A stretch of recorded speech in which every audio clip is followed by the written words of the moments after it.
मध्यस्थ बैंक। हमने पिछली बार में देखा कि बैंक को दो भागों में बांटा गया, व्यापारी बैंक और मध्यस्थ बैंक। आज हम दूसरा प्रकार मध्यस्थ बैंक की जानकारी प्राप्त करेंगे। दुनिया के प्रत्येक देश में एक मध्यस्थ बैंक होती है जो देश की तमाम बैंकों के कार्यों का संचालन, मूल्यांकन और अंकुश का कार्य करता है। इसके अलावा मध्यस्थ बैंक ग्राहकों के अधिकार और हित की देखभाल का कार्य भी करती है। आर.पी. केंट के शब्दों में कहे तो मध्यस्थ बैंक अर्थात ऐसी संस्था जो देश या देश के प्रजा के सामान्य हित के लिए अर्थतंत्र में मुद्रा के भंडार का विस्तरण एवं संकुचन की जिम्मेदारी सौंपी गई हो। मध्यस्थ बैंक अर्थात देश की सर्वोच्च बैंक, जो आपको विकल्प में भी पूछा जाएगा। मध्यस्थ बैंक अर्थात देश की सर्वोच्च बैंक जिसका मुख्य कार्य मुद्रा बाजार और बैंकिंग क्षेत्र की मदद करना और उस पर नियंत्रण करना एवं प्रोत्साहन देने तथा देश की आर्थिक हित के लिए मौद्रिक स्थिरता बनाए रखना होता है। भारतीय रिजर्व बैंक भारत की मध्यस्थ बैंक को रिजर्व बैंक ऑफ इंडिया के नाम से जाना जाता है। 1934 की रिजर्व बैंक ऑफ इंडिया की धारा के अनुसार आरबीआई की स्थापना 1 अप्रैल 1935 में हुई। 5 करोड़ रुपए की निजी पूंजी निवेश से आरबीआई की स्थापना हुई। 1 जनवरी 1949 में आरबीआई का राष्ट्रीयकरण किया गया। आरबीआई देश की सर्वोच्च बैंक अर्थात एपेक्स बैंक है जो कि समस्त बैंकिंग क्षेत्र के कार्य पर ध्यान रखती है और उसका नियंत्रण करती है एवं साथ साथ भारत की मौद्रिक नीति भी बनाती है।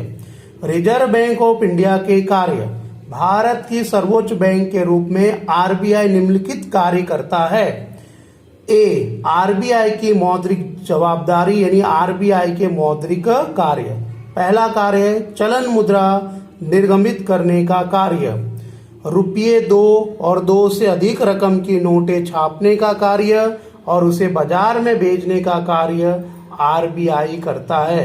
जबकि चलन में सिक्के और 1 रुपये का कागजी नोट भारत सरकार वित्त मंत्रालय द्वारा निर्गमित किया जाता है, परंतु सरकार के एजेंट के रूप में आरबीआई उसके वितरण करने की जिम्मेदारी निभाता है। ये सारी लाइनें आपको एक एक वाक्य विकल्प में उपयोगी है। दूसरा कार्य सरकार की बैंक के रूप में कार्य। आरबीआई केंद्र सरकार तथा राज्य सरकार की बैंक है। सरकार के एजेंट, मुद्रा की एजेंट तथा मौद्रिक सलाहकार के रूप में भी कार्य करता है। एजेंट के रूप में सरकारी बॉन्ड, सरकारी खाते एवं चलनी सिक्के इत्यादि का संचालन करता है। बैंकों की बैंक और बैंकों के अंतिम सहायक के रूप में कार्य। आरबीआई भारत की सभी शेड्यूल सूचित बैंकों की बैंक तथा नियमनकार है। वह बैंकों के नगद रक्षित कोष का संचालन करता है। व्यापारिक बैंकों के ऋण संबंधी नीति की दिशा तय करता है। नगद रक्षित कोष में आपने पिछले पॉइंट में पढ़ा था। और ब्याज की दर भी निर्धारित करता है। जो जमा राशि हम जमा करते हैं या बचत खाते में जो जमा राशि जमा करते हैं या सावधि जमा खाते में, उसके ऊपर कितनी ब्याज की दर मिलनी चाहिए, ये भी यह मध्यस्थ बैंक निर्धारित करती है। कोई भी सूचित बैंक को आर्थिक यानी मौद्रिक संकट के समय वह अंतिम सहायक की भूमिका भी निभाती है।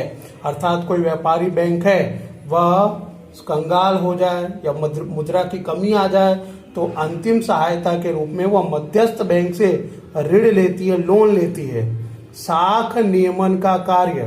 मौद्रिक नीति के विविध साधनों की मदद से आरबीआई व्यापारिक बैंकों की साख सर्जन की प्रवृत्ति तथा मुद्रा की आपूर्ति का नियमन करता है। 5वां विदेशी मुद्रा की देखरेख का कार्य। यदि विनिमय दर कानूनी रूप से स्थिर रखा जाए तो आरबीआई विनिमय दर निश्चित करता है। यदि विदेशी विनिमय दर बाजार में उसकी मांग व पूर्ति के आधार पर निश्चित होता है तब आरबीआई बाजार में विदेशी मुद्रा का क्रय विक्रय करके विदेशी विनिमय की तुलना में भारत ने रुपये के मूल्य की देखरेख करता है।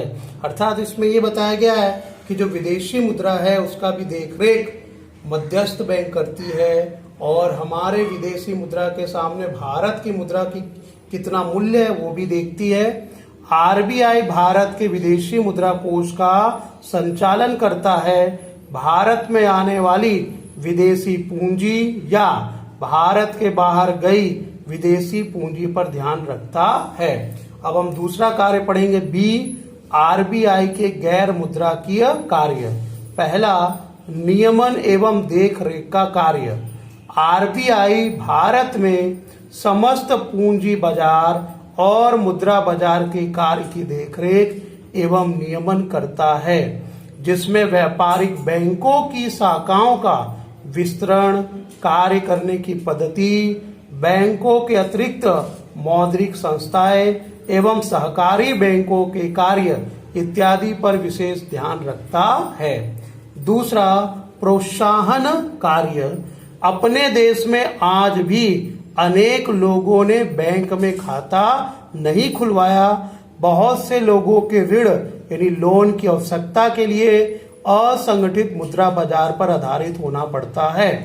असंगठित मुद्रा बाजार अर्थात साहूकार या किसी सेठ के यहाँ या किसी व्यापारी के यहाँ से हमें मुद्रा लेना पड़ता है, जिसके कारण उसका ब्याज दर कई गुना अधिक होता है, जिससे कि कुछ लोग उस लोन को, उस ब्याज को चुका पाते नहीं हैं, जिसके कारण उनका शोषण होता है।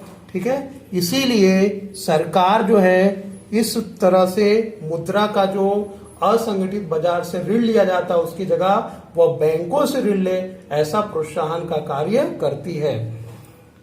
इससे आरबीआई लोगों में इससे संबंधित मतलब ऋण से संबंधित जागृति लाने का प्रयत्न करता है। गांवों में बैंकों की अधिक शाखाएं खुले, ऐसा प्रयास करता है। अधिक लोग संगठित मुद्रा बाजार में आए, उसके लिए भी सतत प्रयत्नशील रहता है। लोगों के हित के लिए सहकारी बैंकों को भी प्रोत्साहन प्रदान करता है। तीसरा कार्य है गैर मुद्राकीय कार्य में समावेशित विकास के लिए कार्य, अर्थात गांव अथवा शहरों में जो अलग अलग प्रकार के विकास होते हैं उन विकास की इकाइयों में भी मुद्राकीय रूप से, गैर मुद्राकीय रूप से कार्य में मदद करते हैं। भारत में आर्थिक भिन्नता तथा ग्रामीण शहरी भिन्नता अधिक होने के कारण जब मौद्रिक अथवा आर्थिक परिवर्तन आते हैं तब प्रत्येक प्रकार के लोगों में और इकाइयों में ऐसे परिवर्तनों का लाभ मिलना जरूरी है। आरबीआई इसके लिए बैंकिंग क्षेत्रों में सतत प्रयास करता है। ऋण के लिए अग्रिमता वाले क्षेत्रों में जैसे कृषि, छोटे पैमाने के उद्योग, स्वरोजगार एवं परंपरागत गृह उद्योग इत्यादि के लिए ऋण की व्यवस्था उत्पन्न करता है। लोगों में बैंकिंग और मुद्रा व्यवस्था के बारे में जानकारी और जागृति बढ़े, इसके लिए प्रचार करता है। वर्तमान समय में प्रधानमंत्री जन धन योजना का संचालन आरबीआई करता है। बैंक के ग्राहकों के हित और अधिकार की देखभाल भी करता है। तो इस तरह से आपने देखा मध्यस्थ बैंक, भारत की मध्यस्थ bank reserve bank of India को कहा जाता है, जिसकी स्थापना 1934 की रिजर्व बैंक ऑफ इंडिया की धारा के अनुसार आरबीआई की स्थापना हुई 1 अप्रैल 1935 में। कितने करोड़ रुपए का निजी पूंजी निवेश हुआ? 5 करोड़ रुपए का निजी पूंजी निवेश से आरबीआई की स्थापना हुई और 1 जनवरी 1949 में आरबीआई का राष्ट्रीयकरण किया गया। आरबीआई को भारत देश की सर्वोच्च बैंक के रूप में माना जाता है, जो समस्त बैंकिंग क्षेत्र के कार्य पर संचालन, मूल्यांकन और अंकुश रखने का कार्य करती है, जिसके 2 कार्य के रूप में हमने पढ़े। सबसे पहले ए नंबर आरबीआई के मौद्रिक कार्य, बी आरबीआई के गैर मुद्राकीय कार्य।